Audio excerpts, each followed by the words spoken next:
महात्मा बुद्ध कहते हैं कि मानव शरीर और स्वास्थ्य का रहस्य जिस चीज में छुपा है वो ये है कि अतीत पर शोक मत करो और भविष्य की चिंता मत करो। बुद्धिमानी तो यही है कि आप ईमानदारी से अपने वर्तमान में जिए। लेकिन हम में से अधिकांश लोग वर्तमान में जीना जानते ही नहीं हैं, क्योंकि वो जीना ही नहीं चाहते। उन्हें तो अपने बीते हुए कल की चिंता करनी है या आने वाले भविष्य की चिंता करनी है। और यदि आप वर्तमान में जी सकते हैं तो कोशिश करके देख लीजिए, आपका शरीर पूरी तरह से उसी दिन से स्वस्थ हो जाएगा। एक बार जब आप वर्तमान में जीने लगते हैं तो ना ही आपको अतीत के बीतने का दुख होता है और ना ही आने वाले भविष्य की कोई चिंता रह जाती है, बल्कि वर्तमान में चलने वाले आपकी सांसें भी आपको ज़्यादा आनंद देने लगती हैं, जो आज से पहले आपने कभी भी अनुभव भी नहीं किया होगा। दोस्तों, चलिए आज एक ऐसी कहानी के बारे में बात करते हैं जिसे सुनने के बाद आप अपने भूतकाल और अपने भविष्यकाल दोनों की चिंता को कहीं पीछे छोड़कर वर्तमान में जीना सीख जाएंगे।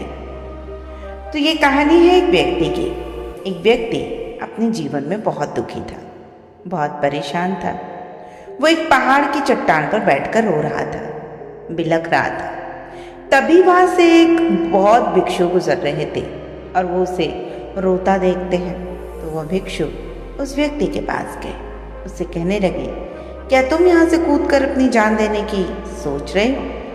वो व्यक्ति कहता है, आपने बिल्कुल सही जाना, लेकिन आपको इससे क्या फर्क पड़ता है? ये मेरा जीवन है, मैं इसके साथ जो चाहूँ सो करूँ। तभी वो बौद्ध भिक्षु उस व्यक्ति से कहते हैं, तो फिर अभी तक बैठकर रो क्यों रहे हो? अगर तुम्हें अपनी जान लेनी ही है तो यहाँ बैठकर रोने से क्या फ़ायदा? अभी इसी वक्त अपनी जान दे दो। इस बात को सुनकर वो व्यक्ति थोड़ा सा नाराज हो जाता है। वो उस बौद्ध भिक्षु से कहता है कि देखिए महाराज, मैं यहाँ पर जो करने आया हूँ वो तो मैं करूँगा ही, लेकिन आपको इसमें दखलंदाजी करने की कोई ज़रूरत नहीं है। और ऐसा कहकर वो और भी ज़्यादा फूट फूट कर रोने लगा। तभी वो बौद्ध भिक्षु से कहते हैं, अच्छा ये बताओ, क्या तुम सब कुछ छोड़ आए हो या फिर अपने साथ कुछ लेकर आए हो? तब वह व्यक्ति भिक्षु को जवाब देते हुए कहता है कि गुरुदेव, मैं सब कुछ छोड़ आया हूँ। मेरे पास अब कुछ नहीं है, ना ही मेरे पास इस वक्त कुछ खोने के लिए बचा है। तो फिर भला मैं जीकर क्या करूँगा? ये सुनकर वो बौद्ध भिक्षु उस व्यक्ति से कहते हैं कि यदि ऐसा है तो तुम अपने सिर पर ये बोझ लिए क्यों ढो रहे हो? उस बौद्ध भिक्षु की बात सुनकर वो थोड़ा आश्चर्यचकित हो जाता है और उस बौद्ध भिक्षु से कहता है कि हे गुरुदेव, मैं कौन सा बोझ लिए ढो रहा हूँ? मेरे हाथ खाली हैं, मेरे पास तो कुछ भी नहीं है। तब वो बौद्ध भिक्षु कहते हैं कि तुम्हारी सांसें भी ठीक से नहीं चल रही हैं। तुम आए तो हो यहाँ दुनिया छोड़ने और यहाँ फूट फूट कर रोए जा रहे हो। एक खाली इंसान कभी भी ऐसा नहीं करता।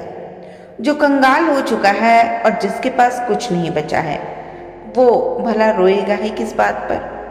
यह सुनकर वह व्यक्ति और भी क्रोधित हो जाता है और वो उस बौद्ध भिक्षु से कहता है कि आपको इससे क्या मतलब? तब वो बौद्ध भिक्षु उस व्यक्ति से कहते हैं, क्या तुमने कभी अपने अंदर झांकने की कोशिश की? तुमने कभी अपने बोझ को उठाने का कोशिश किया? तुम अपने जीवन में कितना कुछ बोझ लेकर अपने दो कंधों पर ढो रहोगे और इन सभी बोए हुए को कब तक ढोते रहोगे? उतार दो और थोड़ा सा हल्का हो जाओ। कब तक इस बोझ के तले दबे रहोगे? जैसे उस व्यक्ति ने उस भिक्षु के मुंह से ये सारी बातें सुनी तो तुरंत वो उनके चरणों पर गिर पड़ा। उनसे हाथ जोड़कर कहने लगा, गुरुदेव, अभी तक मुझे कोई नहीं समझ पाया। यहाँ से कई लोग आए और गुजर गए, लेकिन किसी ने भी मुझसे ये सब बात नहीं कही। आपने तो मेरे मन की बात पढ़ ली। यहाँ तक कि मेरे घर वाले भी मुझे नहीं समझ पाए, लेकिन आपने एक बार में ही मुझे पूरी तरह से जान लिया। आगे वो व्यक्ति उस बौद्ध भिक्षु से कहता है, क्या आप मेरी इस समस्या का समाधान कर सकते हैं? तब बौद्ध भिक्षु कहते हैं, कहाँ है तुम्हारी समस्या? वो व्यक्ति कहता है, मेरे घर पर, आप मेरे साथ चलिए। वो बौद्ध भिक्षु उस व्यक्ति से कहते हैं, नहीं, समस्या तुम्हारे घर पर नहीं है। वो व्यक्ति कहता है, नहीं नहीं गुरुदेव, समस्या मेरे घर पर ही है, आप एक बार मेरे साथ चलकर तो देखिए। वो बौद्ध भिक्षु उस व्यक्ति को समझाते हुए कहते हैं कि क्या तुमने कभी अपने भीतर झांकने की कोशिश की है? सारी समस्याएं तुम्हारे भीतर हैं। जब तक तुम उनका समाधान नहीं करोगे, हर जगह हर पल तुम्हें समस्या ही दिखेगी। और यदि समस्या तुम्हारे घर पे है तो तुम इस पहाड़ की चोटी पे कर ही क्या रहे हो? तुमको तो अपने घर पे होना चाहिए था ताकि तुम उस समस्या का समाधान कर सको। तुमने पीछे सब कुछ छोड़ दिया है, अपना घर, अपना परिवार, अपनी सगी संबंधी। और यदि तुमने ये सारी चीज छोड़ ही दी है तो तुम्हारी सारी समस्या तो वहीं पे छूट आई है। फिर तुम भला इतने परेशान क्यों हो? अब उस बौद्ध भिक्षु के मुंह से ये सारी बातें सुनकर वो व्यक्ति कहता है कि हे गुरुदेव, आप सही कहते हैं, मैं आपकी बातों को समझ रहा हूँ, लेकिन अभी भी मेरे अंदर वो जो भूचाल चल रहा है वो किसी से कम नहीं है। मैं जब भी कोई काम करने जाता हूँ तो मैं सब कुछ बिगाड़ देता हूँ। मेरे हाथों सारा काम गड़बड़ हो जाता है। मैंने आज तक कोई भी काम ढंग से नहीं किया और साथ ही साथ मेरी किस्मत ही खराब है। उस व्यक्ति के मुंह से ये सारी बात सुनकर वो बौद्ध भिक्षु मुस्कुराने लगा। उस व्यक्ति से उसने कहा, अच्छा, तुम्हें लगता है कि तुम्हें तुम्हारी किस्मत विधाता ने बहुत खराब लिख कर दी है, तो मुझे ये बताओ क्या खराबी है तुम्हारी किस्मत में? तब वो व्यक्ति उस बौद्ध भिक्षु से कहता है कि गुरुदेव, मुझे व्यापार करना था और व्यापार करने के लिए धन की आवश्यकता थी, इसलिए मैंने अपने परिवार से थोड़ा सा धन लिया और उसी ढंग से मैंने अच्छा सा व्यापार खड़ा किया। लेकिन गुरुदेव, मेरा व्यापार ज़्यादा दिन तक नहीं चला। शुरू में मेरे परिवार वालों ने मेरा पूरा साथ दिया और तब सब कुछ सही था, लेकिन धीरे धीरे मुझे मेरे व्यापार में नुकसान होने लगा और ये सब देखकर मेरे परिवार वाले मुझसे ही नाराज हो गए और मुझसे दूर चले गए। मैं तो चाहता था कि मैं अच्छा व्यापार करूं, अच्छा धन कमाऊं, ताकि मैं अपने परिवार को अच्छे से संभाल सकूं, उन्हें वो हर सुख सुविधा प्रदान कर सकूं जिसकी उनको आवश्यकता है। मैं तो सब उनके लिए ही कर रहा था, लेकिन वो सब लोग ये बात समझ नहीं पाए और मुझे ही इसका जिम्मेदार ठहराते हैं और वो मुझे हमेशा हर गलती के लिए बताते हैं। अब तो मुझे यही लगता है कि मैंने ही गलत किया, क्योंकि मेरा भी एक मित्र है, उसने मेरे साथ ही व्यापार शुरू किया था, लेकिन आप देखें कि उसका व्यापार बहुत अच्छा चल रहा है। मेरा मित्र जब भी मेरे घर आता तो अपने अच्छे व्यापार की बातें अवश्य बताता है। वो हमेशा ये कहता है कि किस तरह से उसने अपने दम पर अपने व्यापार को खड़ा किया है और उसे चलाने में भी वो सक्षम है। किस तरह से उसने अपनी मेहनत के बल पर अपने व्यापार को ऊंचाइयों पे ले गया है। अब इस सुनकर मेरे परिवार वाले भी मुझसे कहते हैं, देखो, ये वही तो मित्र है जिसने तुम्हारे साथ ही व्यापार शुरू किया था। देखो वो कहाँ से कहाँ आ गया और तुमने जमा की हुई पूंजी भी गवा दी। तुमने तो हमारा नुकसान ही करवा दिया। मेरे परिवार वाले मुझसे हमेशा यही कहते हैं कि तेरे बस का कुछ नहीं। इन तानों को सुन सुनकर मैं बहुत परेशान हो चुका था, इसलिए मैंने कर्जे लिया और नया व्यापार खड़ा किया, लेकिन वहाँ पर भी मुझे मुँह की खानी पड़ी और मेरा व्यापार पूरी तरह से चौपट हो गया। अब तो हालात यहाँ तक हो चुके हैं कि मेरा घर भी गिर भी पड़ा और अब आप ही बताएं गुरुदेव कि मैं क्या करूं।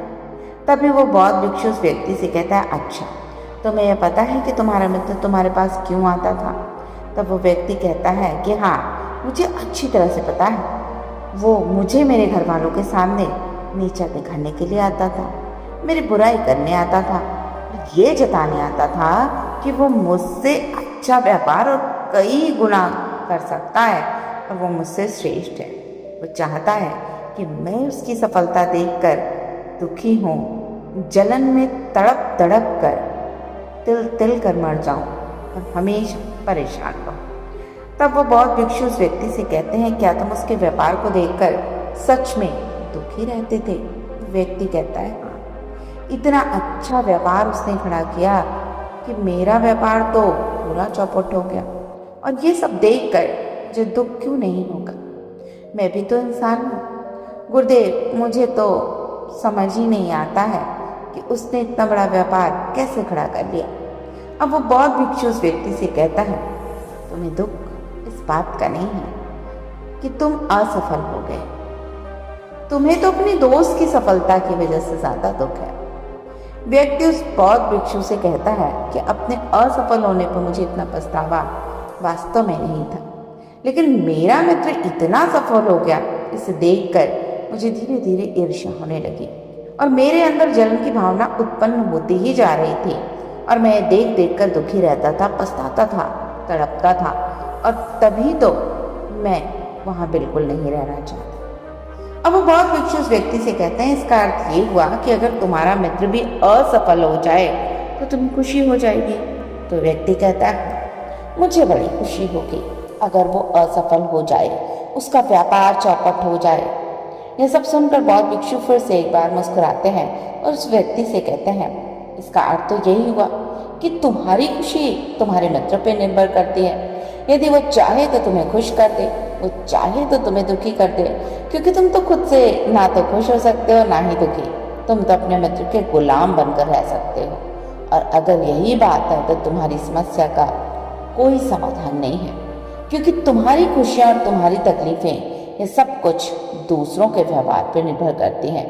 तुम्हारे कर्मों से तुम्हारा तो कुछ हुआ नहीं, ना तो तुम अपने कर्मों से खुश हो सके और ना ही दुखी, इसलिए तुम्हारी समस्याओं का कोई समाधान नहीं कर सकते।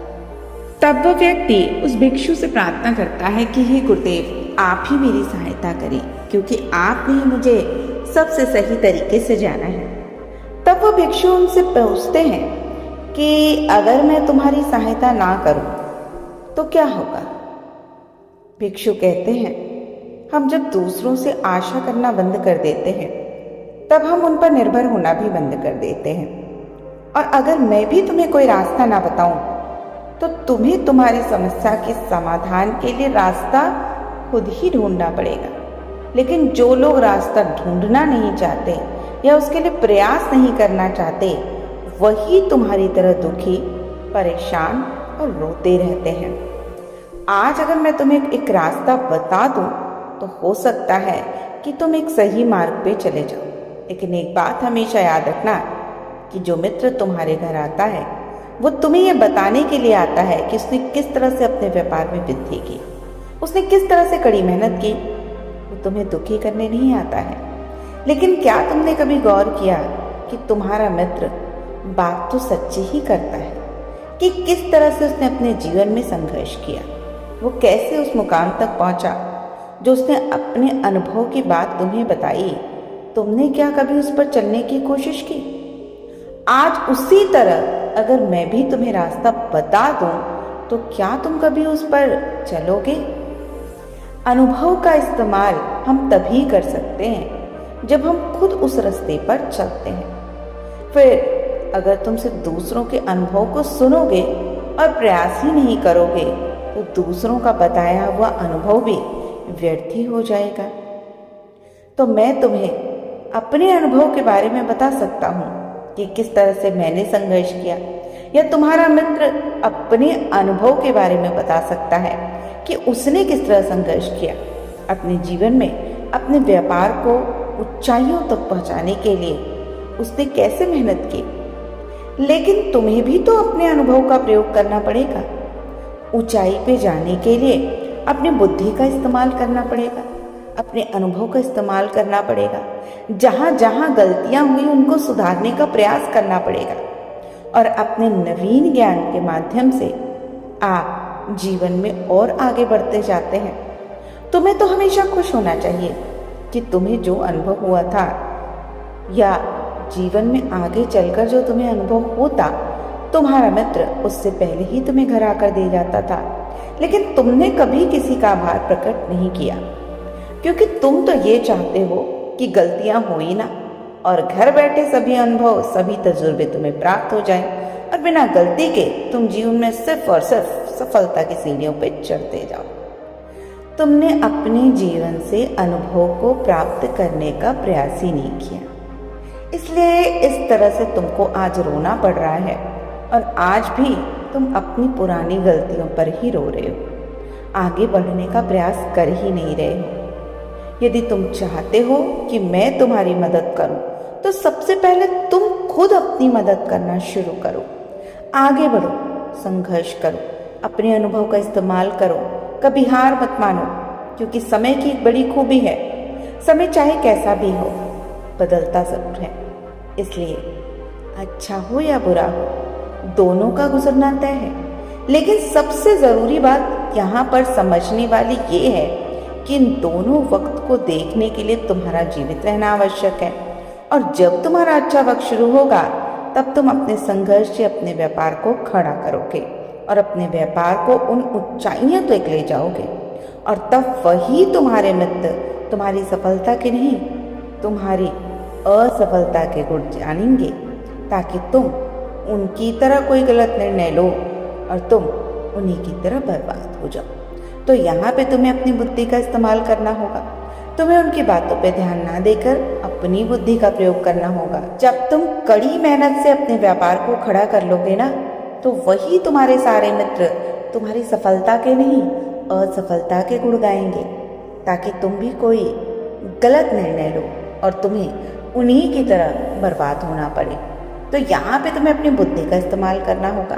तुम्हें उन्हीं बातों पे ध्यान लगाना होगा जिससे तुम सुखी हो, ना कि वो सुखी हो, क्योंकि वो उस समय तुम्हें सुखी नहीं वरन दुखी करने आएंगे, क्योंकि उन्हें भी तो तुमको दुख देखकर ज्यादा मजा आएगा, क्योंकि वो भी अपने दुख से उतने दुखी नहीं होंगे जितना तुम्हारे सुख से। अब ये सारी बातें सुनकर वो व्यक्ति भिक्षु से कहता है कि गुरुदेव आप बिल्कुल ठीक कह रहे हैं, जीवन को मैं नहीं चला रहा, बल्कि लगता है मेरे जीवन को सगे संबंधी और मित्र चला रहे हैं, जो मेरे जीवन में सुख और दुख भरे जा रहे हैं। लेकिन गुरुदेव, यहाँ पे मेरे एक प्रश्न है कि जब मैंने व्यापार खड़ा किया था तो मेरा उद्देश्य यही था कि मैं अपने परिवार को सुखी रख सकूं, उन्हें वो सुख सुविधाएं दे सकूं। तो क्या अपने परिवार के लिए ये सारी बातें सोचना गलत है? मैं तो अपने परिवार के लिए सब कुछ सही कर रहा था, लेकिन व्यापार में नुकसान होने के बाद वो परिवार भी मुझे छोड़कर चला गया। इस पर बहुत भिक्षु मुस्कुराने लगे। तभी वो व्यक्ति उस भिक्षु से कहता है कि इसमें मुस्कुराने की क्या बात है? क्या मैंने अब फिर कोई गलत प्रश्न पूछ लिया? तो वो भिक्षु कहते हैं कि नहीं, हर व्यक्ति यही चाहता है कि कोई उसकी गलती पे सांत्वना दे, और तुम भी यही चाहते हो। हर किसी की यही चाहत होती है कि जब वो कुछ करे तो उसकी प्रशंसा की जाए, और जब हमें प्रशंसा नहीं मिलती तो हम भीतर ही भीतर बहुत दुखी होने लगते हैं। हमारे मन को बड़ी ठेस पहुंचती है, और तब हमारे मन में भाव उत्पन्न होने लगता है कि इस दुनिया में सभी मतलबी हैं, सभी अपने मतलब के लिए जीते हैं, सभी अपने मतलब के लिए काम करते हैं, और सभी हमारे साथ अपने मतलब के लिए ही रहते हैं। लेकिन अगर तुम किसी को अपना परिवार मानते हो और अपने उस परिवार के लिए कुछ करना चाहते हो, तो फिर तुम्हें ऐसा क्यों लगता है कि तुम दूसरों के लिए कर रहे हो? तुम तो अपने लिए ही कर रहे हो ना। अगर तुम्हें लगा कि तुम दूसरों के लिए कर रहे हो तो तुम जीवन भर दुखी रहोगे। जब तुम्हें लगेगा कि तुम जो कुछ कर रहे हो वो सिर्फ अपने लिए कर रहे हो, तो तुम्हें एक अजीब सी खुशी प्राप्त होगी, तुम हमेशा खुश रहोगे।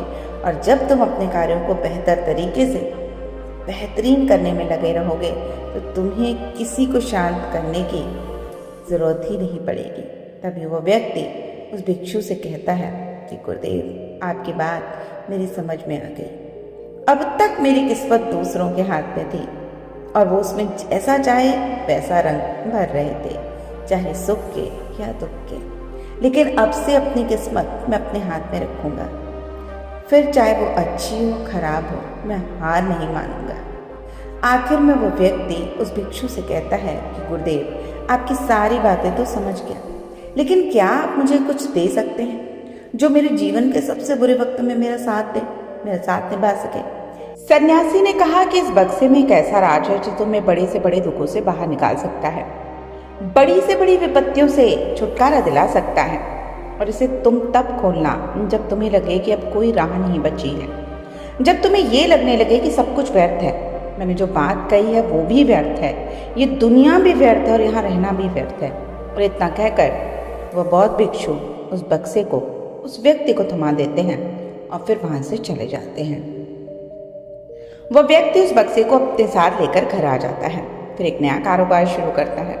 अब कि वो कारोबार में हार नहीं मानता, उसका कारोबार धीरे धीरे अच्छा चल पड़ता है। उसका कारोबार चलने के कारण उसका परिवार भी उसके साथ आ चुका था। अब उसके पास जीवन की सभी सुख सुविधाएं थी। अब वो ना तो भूतकाल का रोना रोता था, ना भविष्यकाल की चिंता करता था। वो केवल अपने वर्तमान को जीता था और उसको और बेहतर बनाने की कोशिश में लगा रहता था। लेकिन समय हमेशा बदलता रहता है।